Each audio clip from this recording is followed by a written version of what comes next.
Astoria Film Festival Presents brings you Queen's COVID Days. In March 2020, New York City was closed down due to the COVID-19 pandemic.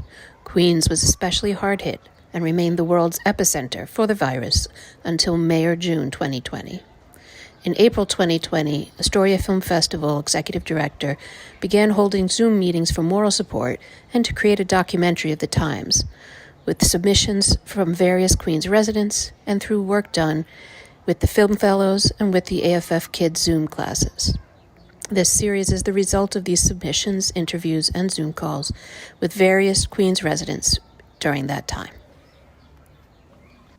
This is a tribute to my home borough, Queens, New York City. Astoria, the river, the bridges, Bayside, Woodside, eating at Donovan's, Elmhurst, the mall. We used to shop the mall. Rockaway Beach, living by the sea. Queens is the place where everyone belongs. Radio's playing all different songs. The Unisphere, they all come here. The neighborhoods are crying now. Too many tears. The people make this city go. They work, they sweat, hour after hour in a row. Too many falling, too many gone. I think we all know what went wrong. But now the dream, the hope is clear, an end to stop all of this fear. The day will come.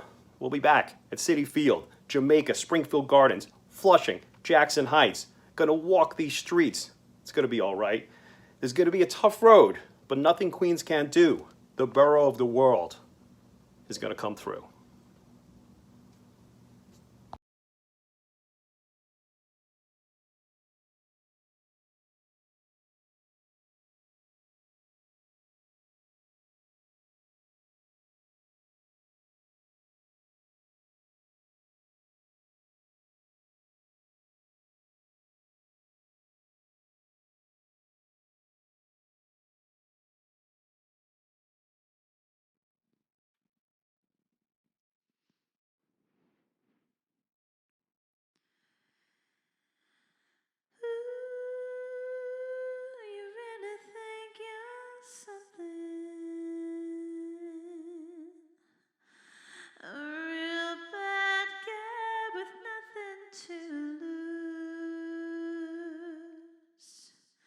Your daddy said you were no good.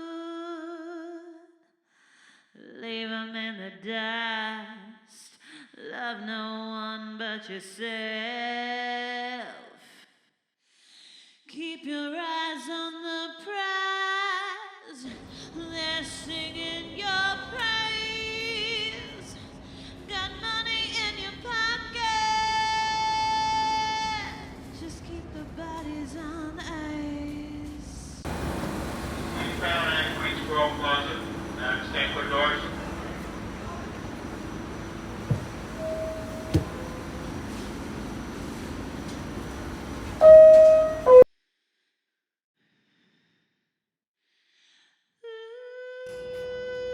Keep 'em wanting more.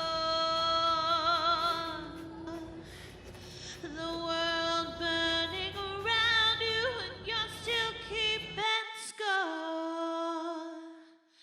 You're out of your depth and sinking like a stone. We're along for the ride. Take your circus and go home. Keep your eyes on the prize. They're singing your praise. Money in your pocket.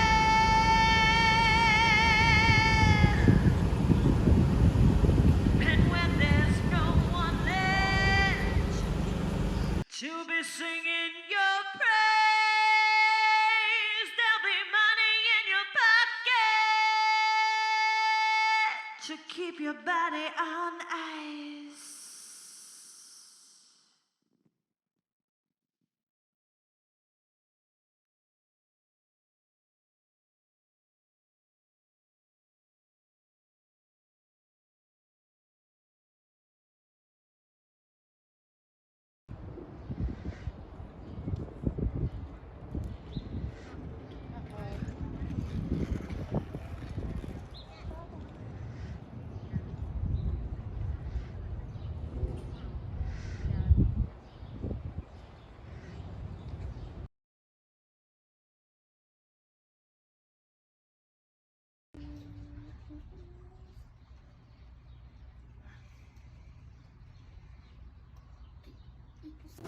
You won't be doing cheese!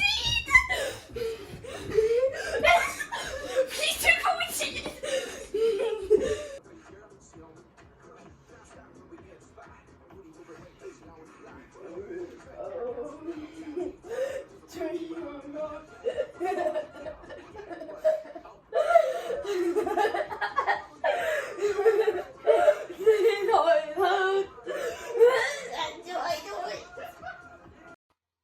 One thing that brought me joy over quarantine is talking to my friends and watching Netflix. And something I do for self-care is take a walk down the block or run around in my backyard because there's really nowhere else I can go. And my favorite place in my house is my bed. One thing that has brought me joy is watching my cat go insane when there's birds outside. An activity that I do for self-care is I go on walks in the park with my mom, and there's these really cute dogs that we see every day, almost every day. And my favorite spot in the house is on my bed, where I spend pretty much all day. Since everyone's inside for the quarantine, we're trying to stay active, and it's hard for a lot of people to stay active because it's, you gotta stay inside and stay away from crowded places. So this place is practically empty, and so if you're going outside, you gotta go outside and stay 6 feet away, wear a mask, and go out safely. Why is unicycling an activity that you think helps to keep you healthy? Well, it works on your legs, your balance, and your core.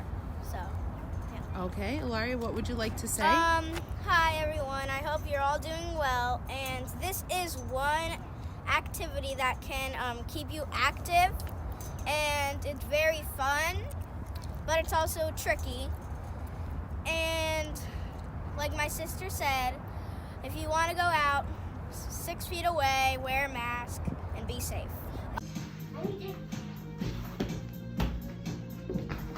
Wow.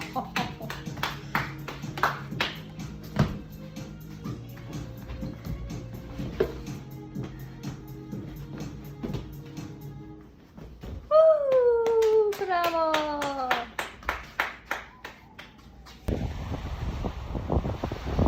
We haven't gone out of the house. Figured we could go out today, still practice some social distancing. Yes, by the way, my name is Gigi. I'm the narrator. If you had to put together the book that went with the doll that lived right now, what would it be about? Be definitely about the doll staying home all day. Wait, here's the best part about this doll.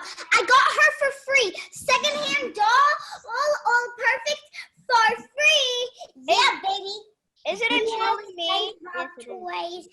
The SpongeBob toys come with the cereal. Stop it, girl. What? Pray for me. Scarlett and Juliana have clearly missed you this. guys to pray for me. Sorry. I pray for you. No, but seriously, what do you think that would be in the book about the American Girl doll of today? Okay, we'll say It has to be. Let Alessia talk. How she survived, and if she faced any problems, maybe one of her relatives got it, so then it made her very upset. That would probably be my start of the story. That'd probably be like one of the main problems. Alessia? It would be about her ordering Easter chocolate and it getting stolen.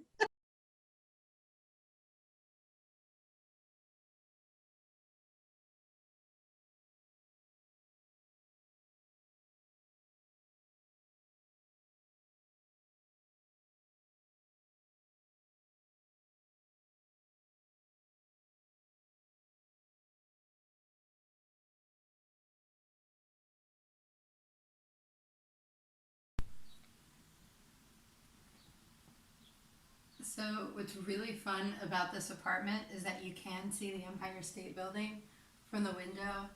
You have to be like all the way over here looking at sunset so it's silhouetted and kind of like look around the branches of the tree. So I couldn't even show it to you. You really have to be here. But it's really nice right now. Right, here we are. Oh, goodness. Victory. Wow. Thy name is 9 slices of Sicilian from Saks Place in Astoria, Queens. And the ability to smell and taste again. Don't forget that. Amen. Ah.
Hi, everyone. This is Senator Chuck Schumer. I just wanted to stop in virtually, of course, and offer congratulations to all of the Astoria Film Festival's nominees and honorees, and give a special thanks to all of you who worked so hard to make this year's event possible. Festivals like this one, celebrating art, culture, and diverse expression, are what makes New York the greatest city in the world. And your work during these challenging times gives me hope that our city will emerge soon, stronger than ever. So thanks again for all your work. Congratulations to everyone here.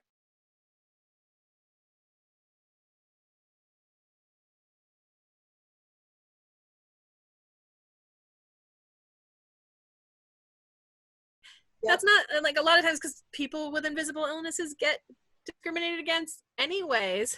So when people are talking about this stuff, they're like not realizing, like I had friends who said that in front of friends of mine who have things that I know about that they really didn't. Yes. And the friend didn't say anything, but it was like, you just told that person their life is worthless to you. Yes. Or it doesn't matter because it's not you. Like, and you have no idea. So it's just like that realization that people don't realize. And it's so deeply ingrained in society, this eugenics, you know what I mean? Like it's so widely accepted.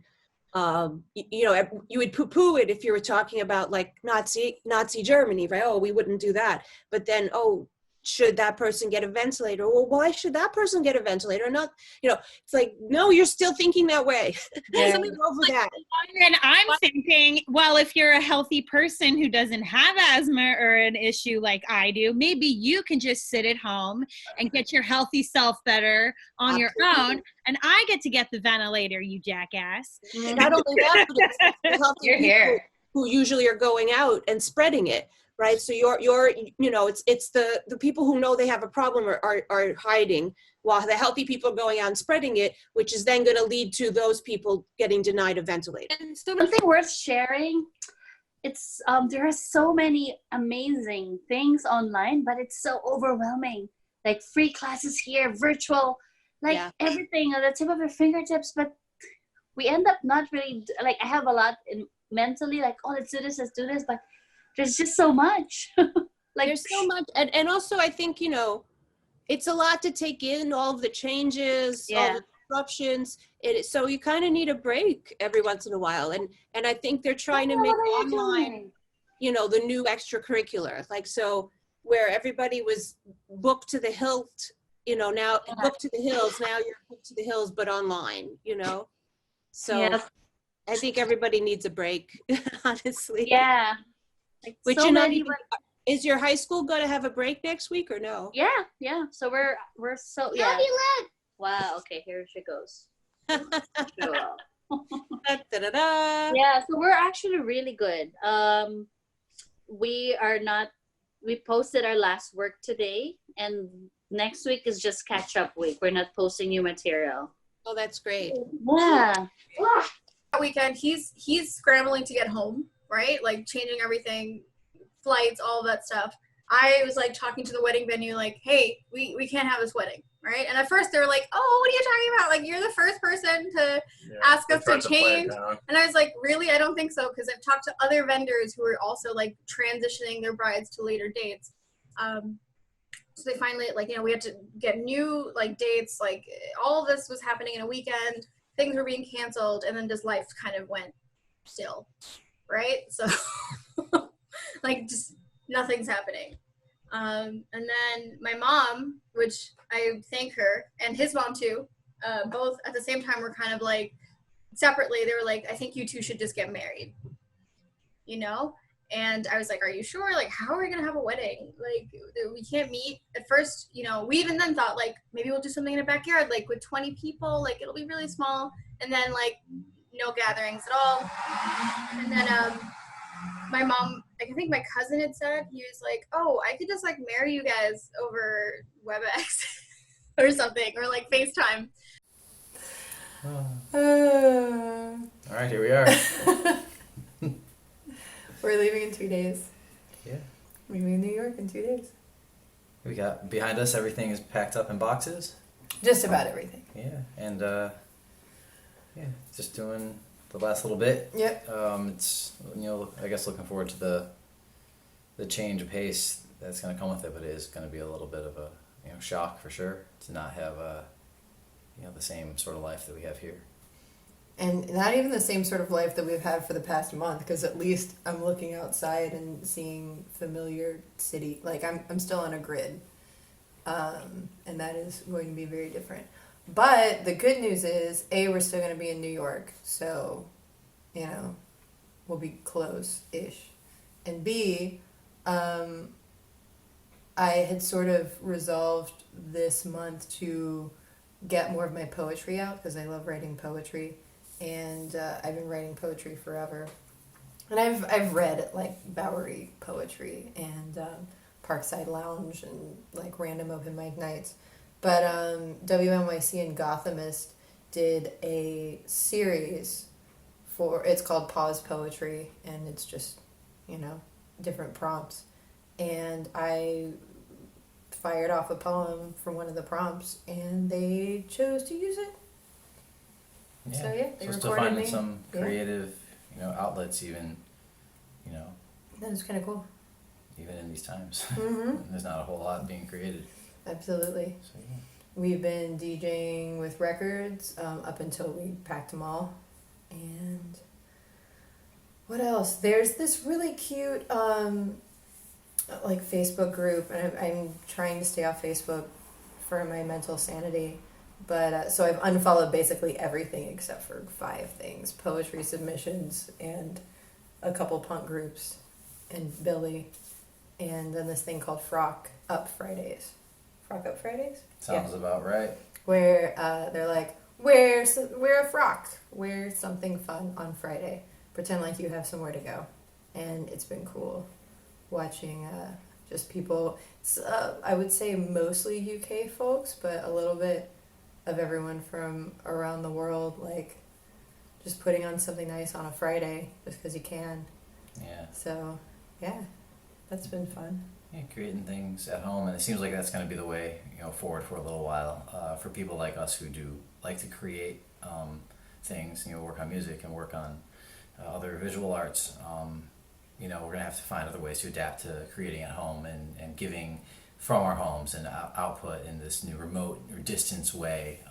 Yeah. And it shouldn't be too impossible with the technology that we have, but it is just such a culture shift because we're such social creatures, and that we're still being told that we can't touch each other, we can't see each other, can't hug each other, and that's a big change. So it is interesting as creators. We're also feelers, and it's an interesting time we're entering, but obviously there's no going back. There's no return to the before. There's no switch turning on and everything is back to normal. This is a big change, a big social shift that I think is it's going to be interesting to see how different it's going to be in the suburbs where we're going. We've had this, the epicenter of the American outbreak has been here, and we've had this sort of experience. What it's been like in our life here, and walking everywhere we go, and where we're going in the suburbs is not going to be that same life. So I mean, so how will they be with their social distance? Yeah, you're using the term suburb like a lot though, because I would say that out of the suburbs that I'm used to as a child, this is not that kind of a suburb. You can still walk places. That's true. Yeah. Without getting too specific on where we're going. You're totally right. Yeah. We're not going to be like in Farmville. Yeah, I know. Well, yeah. Thankfully for that. No, I mean, to be fair, like I grew up in a suburb of Memphis, Tennessee, and there was nowhere within walking distance. Genuinely nothing. Yeah. And we're not going to be in a suburban area of that way. Mm-hmm. That sort of extremity for sure. I mean, here, in this experience, we've been able to walk to literally everything that we've done in our lives. I mean, everything's kind of a suburb of New York at the end of the day, isn't it? Yeah, in a way. So, yeah, but we'll keep in touch. Gosh. Keep you posted. Yeah. Yeah.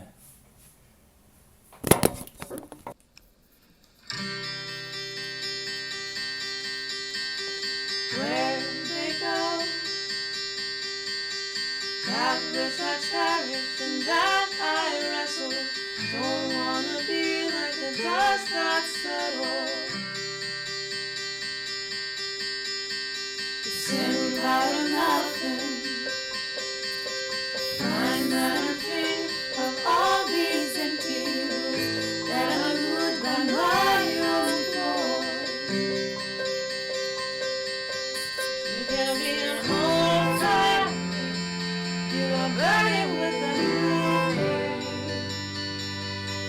So remember that you are never forgotten. I know a man called the land of the living, the world beyond this curtain I hear the voices of my childhood singing, the world beyond the stories